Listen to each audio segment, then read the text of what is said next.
back. I'm Courtney, and this is the Accounting Struggle, where we speak about our struggles with accounting openly and honestly. We do not run from them. And today's video is a highly requested topic, and by highly requested, you all know what I mean when I say that. One person, literally just one, asked me to cover it. So here I am. I'm going to cover it. So today we're going to be talking about exactly what happens after you find out that you've finished the CPA exam and you have passed all 4 sections. So these are going to be the exact next steps, everything that you'll need to know, everything that you will need to do. That is what I'm going to be covering today. Before we get started, if you are new here, welcome. Thank you so much for being here. If you enjoyed today's video, be sure to give it a thumbs up. That helps my channel, of course. And if you are returning, thank you so much for returning again. I appreciate you. I appreciate your support and your patronage. So yeah, we're going to go ahead and get started. The first step after you have successfully completed all 4 sections of the CPA exam, step number 1, and this is the most important step. Turn up, celebrate, pop bottles, like get the 1942 out. Like, it is time to enjoy the fruits of your labor. That is step number 1. You need not think of anything else. You need to celebrate. You need to bask in this moment because it is a huge moment and you worked very, very hard to get to this point. So live it up. That's step number 1. Have a party. I threw myself a party. I had like a special hoodie made. It was like inspired by Beyonce's Coachella performance, but it had my CPA letters on it, which I wear in like my cover for this channel. And yeah, I threw myself a party. I invited some friends over and we just like, I also went to a party out of town. Like I did some stuff for a couple of weeks before I started to think about logistics. I just went straight into like, okay, finally I can breathe, finally I can do stuff. I went to like homecomings. It was great. So definitely live it up, have a great time, celebrate. You've been foregoing parties and dinners and all types of stuff for so long now. Now you finally can do it. Yes, you can say yes now. Yes, you know what, I can meet you for drinks tomorrow night. Yes, I will come to your baby shower. Like, finally you have that time in your schedule to do that. So do those things and enjoy this moment. That's step number 1. So after you've done all of your celebrating, that's step 1, very important step now.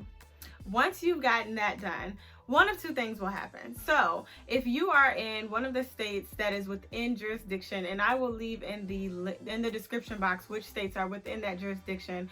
Virginia is a hater. They are not one of the states. Sorry, Virginia, but I said what I said. They do not send out a congratulatory letter, but there are states within the jurisdiction that will send you a letter that will congratulate you and say, yay, you passed all 4 sections of the CPA exam. Here are your exact next steps according to your state boards of accountancy. So they'll tell you exactly what you need to do next. However, that letter takes a while to come.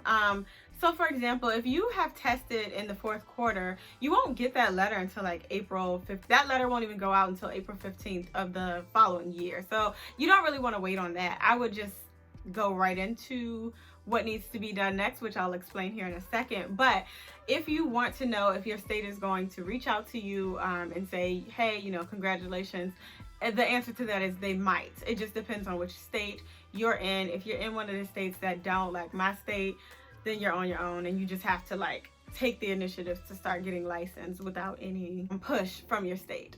So if you don't receive that letter from your state, because your state is, you know, one of the states that don't care to send that out, then what you will need to do is begin the process of getting your application through on your own. Now, what you need to consider first before you put your application through is whether or not you meet all the requirements. If you have passed all 4 sections of the CPA exam, wonderful, but that is not all that you have to do to become a licensed CPA. So you also need to meet there are 3 E's. You need to take the exam and pass all 4 sections, so E, exam, and then you also need the education requirements. In most states, you need to be at 150 credit hours before you can become licensed. Now, you can take the CPA exam with just 120 credit hours.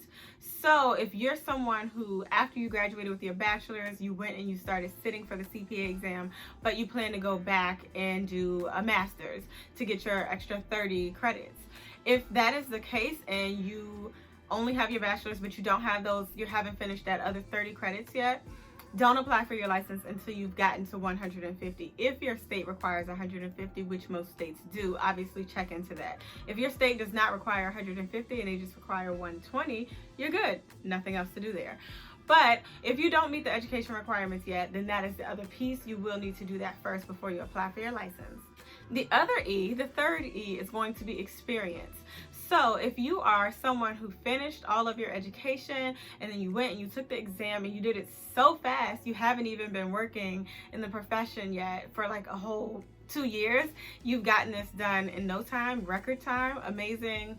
Super proud of you. That's really great. I don't know what that's like, but that means you still need to wait until you reach your state's requirements for experience. My state in Virginia, I had to have 2,080 hours, which is about 2 years of experience.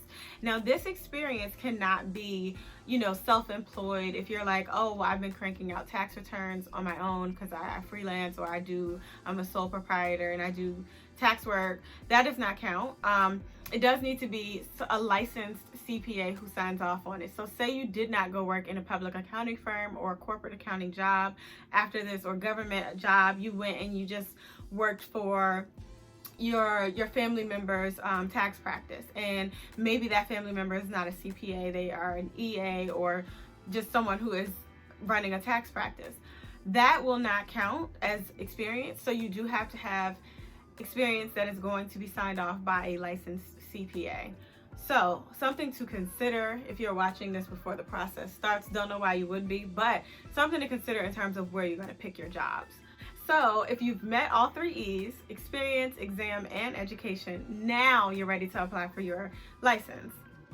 So in order to apply for your license, which is step 2, you will go to your state board. So my state board is Virginia, yours is whatever state you're going to be working in and licensed in. And you just need to pay the application fee, which mine was $75. I'm pretty sure that's the standard. So you pay the application fee, and then they will send you a confirmation once they receive your application and say, hey girl, or hey guy, thank you for your application. It's been submitted. We have it. Here's what we need you to do. And so here are the things that they're going to ask you for. So they will want you to prove that you have passed with at least 90% the AICPA ethics exam. So if you're like, what girl, you ain't saying nothing about an ethics exam, where did this come from? Don't worry, it's really easy. It's nothing like the CPA exam. So you will go and you will take the ethics exam. It's something that just takes 1 day. I did it in 1 day. It's not really hard. It's literally just ethics. If you're ethical, this should not be too hard. So you will take that exam, and what I did is I ordered the book first. I ordered a textbook because I'm old school, but you can do the online book. You do have to pay for this because coins, coins, coins. So the online textbook is about $159, or between $159 and $199. So you go to the AICPA's website, you get the book, you go online, you take the ethics exam and pass it with at least a 90%. This is going to be the one for licensure. They have other ethics exams that people will take. This, you don't want the regular one. You want the one that is specific for the CPA license, initial licensure. It will say that. I'll actually leave I will leave a link to this in the description just in case you want to get it. I don't have a coupon code or any of that because the AICPA don't really, they don't do all that. It's not going to be discounted. You're going to pay full price. But most likely, if you work for a CPA firm or a corporate accounting firm, they're probably going to reimburse you for it. All right, so boom, you take the exam, you get a 90, and you're like, okay, cool. What else do you want? There's a couple more things. Relax.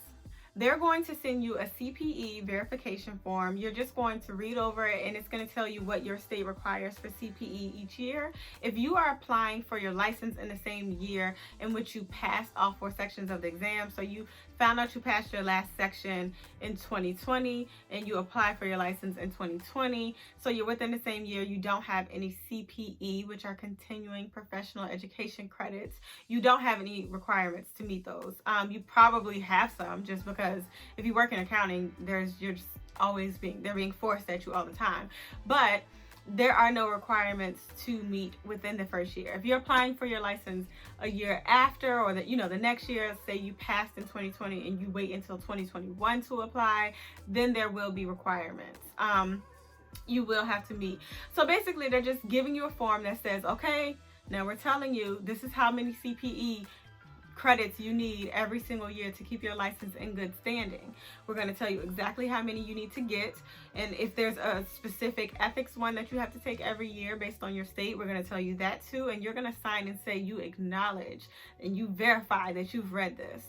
Again, you're not confirming that you have taken any, you're just confirming that you've read what the requirements will be, and it is your responsibility to keep up with your CPE once you start on that journey, and you have to start keeping track of it, which there are CPE trackers available to you, but you will have to, that is your responsibility. They're not going to keep up with it for you.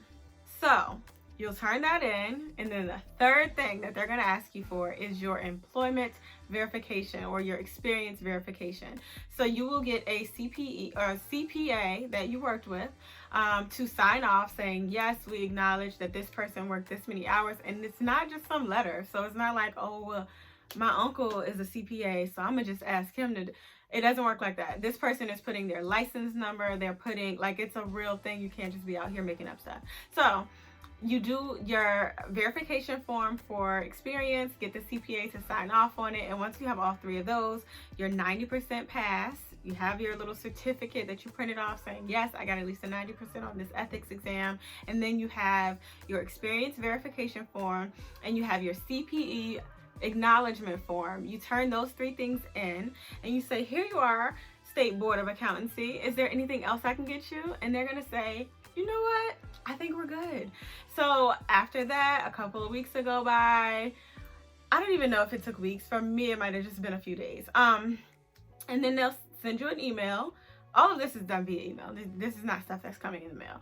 So they send you an email and they say, congratulations, your application has been approved.